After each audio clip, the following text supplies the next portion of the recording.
ఆ భగవంతుడి దయ వల్ల, ఆ హనుమాన్ కృప వల్ల ఒక ఆడబిడ్డ మగబిడ్డ జన్మ తీసుకున్నారు. ఇది మాకందరికీ చాలా సంతోషాన్ని కలిగించే విషయం. మమ్మల్ని అభిమానించే వాళ్ళకి, మా మంచి కోరుకునే వాళ్ళకి ఈ వార్తని షేర్ చేసుకోవడం అన్నది నాకు అత్యంత ఆనందంగా ఉంది. అండ్ ముఖ్యంగా నిన్న జరిగినటువంటి ఈ సందర్భంగా డాక్టర్ సుమన గారు, ఆవిడ అపోలో చెన్నై క్రెడిల్ నుంచి వచ్చారు. క్లీన్ కారాలు కూడా వారే ఆపరేట్ చేశారు.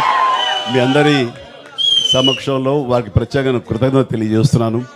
అలాగే రుమా సిన్హా గారు ఇక్కడ ఈ హాస్పిటల్లో హెడ్ ఆవిడ గైనిక్ డిపార్ట్మెంట్కి, అండ్ వారికి కూడా నా ప్రత్యేకించి నా ధన్యవాదాలు తెలియజేస్తాను. అట్లాగే అపోలో పీడియాట్రిక్ డాక్టర్ లత గారు, అండ్ వారికి కూడా ప్రత్యేకించి నా ధన్యవాదాలు తెలియజేస్తాను. Thank you doctor, so much thank you so much. And అలాగే వారి సిబ్బందికి ఇంత సుఖప్రసవం జరిగినందుకు, ఇంత ఆనందాన్ని మాకు ఇచ్చినందుకు ప్రతి ఒక్కరికి నా హృదయపూర్వక ధన్యవాదాలు తెలియజేస్తున్నాను. అండ్ మా అభిమానులు అందరూ కూడాను ఇది మరింత పండుగలాగా జరుపుకుంటూ వాళ్ళ ఆనందానికి అవతల లేకుండా పోతుంది. Thank you so much. నేను ఎంత చెప్పినా సరే ఇంక ఈ ఆనందానికి అవతలు లేవు. So thank you all.